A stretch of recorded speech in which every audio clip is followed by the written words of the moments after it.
Hi, this is Jo, and I'm with Matt again from Judge Architects, just to talk about this permitted development, which is where you, am I right? You don't have to apply for planning?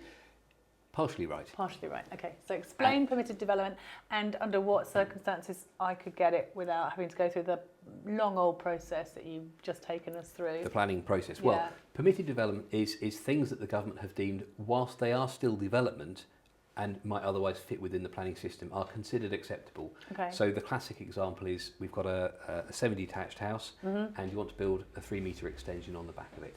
Okay. So it's a very classic example. That's allowed in permitted development, and you could actually just go ahead and build it. 2 stories? No, single story Okay. for permitted development. Right. Now, the government produced a technical manual for householders, which is really, really good actually, because it illustrates and explains. So where can you find that technical It's on the manual? government website, and this is probably where we'd say we could put a link up here.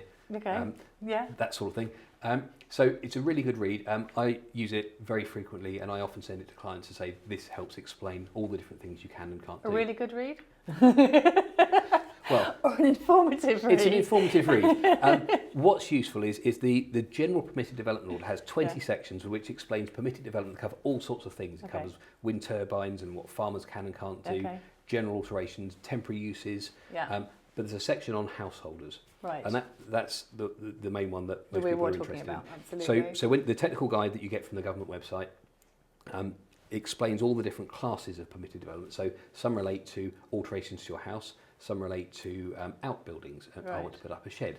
And each section has... You don't need planning permission to put a shed up, do you? Sometimes. In a conservation area, you might. Okay, all right. So or- it depends on exactly where the Okay. shed is and how big it is. and that's all in this document? it's all set out. It's Okay. it's a really good And is it read. easy to read? It is You actually keep very... saying it's a good read. It's very straightforward. Straightforward. And it's very useful. Fantastic. What you have to watch out for though is it's very clear and concise. Mm-hmm. And what you have to do is make sure if what you're doing fits within exactly what it says, then you're okay.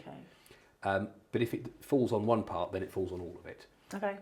Right. So most things and a lot of things, if they're permitted development, you can just do. Mm-hmm. You don't, but there is a mechanism by which you can get a certificate from the local authority called a certificate of lawfulness, which is a declaration from the council, and it provides an immunity from enforcement. So what does that mean? Well, So if I decide I want to do an extension, yeah, and if I decide I want to do an extension, it's a 3-metre extension on a semi and it's a 1-storey. and it meets all the requirements. Do I need that certificate as well? You don't need it But because if it would still be lawful. Okay, but if it slightly falls out of it, so it's going to be 3.5 metres, Yeah. can I go to the... Do I have to do Well, planning or do I... If it's 3.5 metres, one of the provisions of the permitted development order is that you can do a larger rear extension. So for a semi-detached house, it goes from 3 metres to 6 metres, Right. but you need to submit a prior approval notice to the council. So it's administered a bit like a planning application.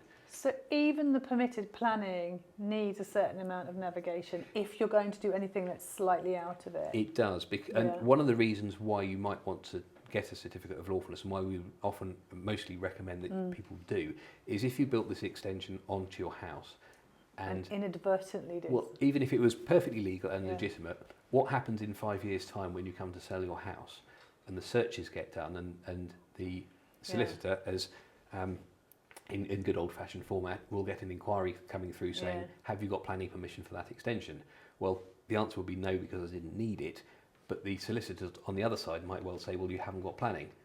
And then you end up going backwards and forwards saying, but I didn't need it, but Yeah. who's going to prove that? Well, the way you prove it is by applying for a certificate of lawfulness.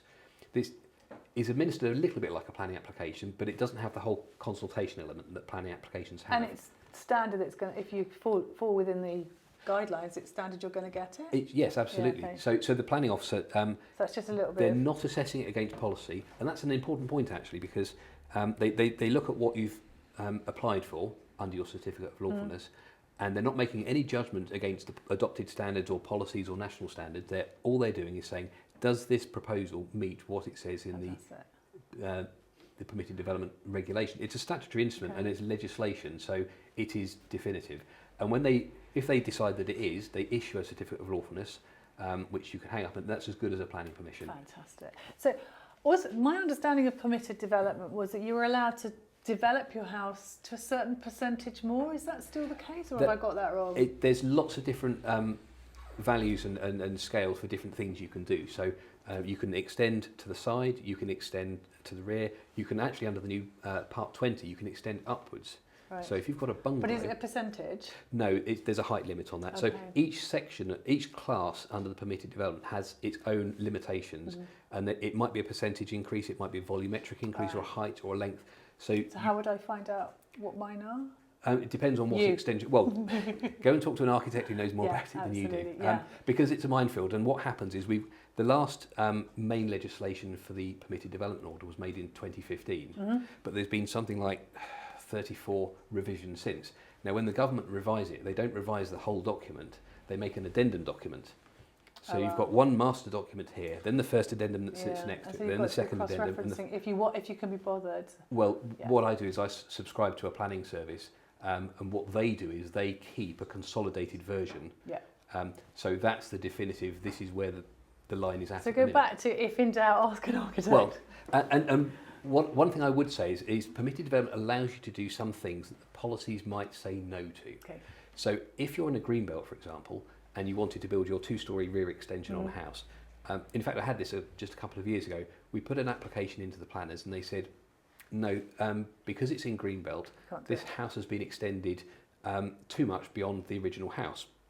The house was built in the 1950s and had a couple of extensions, but what we wanted to do wasn't going to meet policy. So we said, well, but under permitted development, we could build a 4-metre rear extension or a longer 8-metre extension, or even put a 30 square metre building in the garden. And they said, well, that doesn't matter. We're not going to give you planning. So we retracted the planning application and said, we need a strategy. So we put in a certificate of lawfulness for a 4-metre extension, which was granted. Yeah. And then we put in a certificate of lawfulness for the 8-metre extension Granted. under the prior approval, and that was granted as well. Then we put the planning application back in, which was refused as we expected, but we appealed it. Because you got this On, granted. on the basis, the council's argument for not letting us have the planning application was under a quantitative assessment, it was too much of an increase in the greenbelt and therefore harmful to the openness of the greenbelt. But you could prove that you had got planning permit or got a certificate of... Well, what we'd done So you is could do 8 metres. we'd evidenced a Yeah. baseline. Right. So if on the basis, if the council were using a quantitative assessment, numerically this proposal we wanted It's the same. was too much extra. Yeah. Well, under permitted development, we could do more than that in other ways. Oh, cool. But we'd now got a Yeah. certificate to prove it. So we put the appeal in with this supporting evidence, and we won the appeal. Well done. Well Um, done. But it was interesting because, and there are large areas of greenbelt around London. Oh, absolutely. Almost everything Yeah. is. And the greenbelt policy is very useful. What it was intended to do was to preserve the openness of the greenbelt. And this is really to stop two towns coalescing and smudging into Yeah, each other. absolutely. But the interpretation of that with local authorities often means that if you've got a house, it stops you extending and adapting it. So we've used the permitted development rules to redress the imbalance in the Great. interpretation. Brilliant. So So again, if in doubt, talk to an architect Or and a they planning can go, or a consultant. planning consultant, or Yeah. a planning consultant. well, they can planning guide you consultants through it. are specialists in planning. Not all architects do planning, but because a lot of what our work It does does involves planning. interfaces with, Yeah. with it very heavily, Fantastic. we do know quite a bit about it. Fantastic. Thank you so much. That You're helps very a welcome. lot. Thanks, Matt.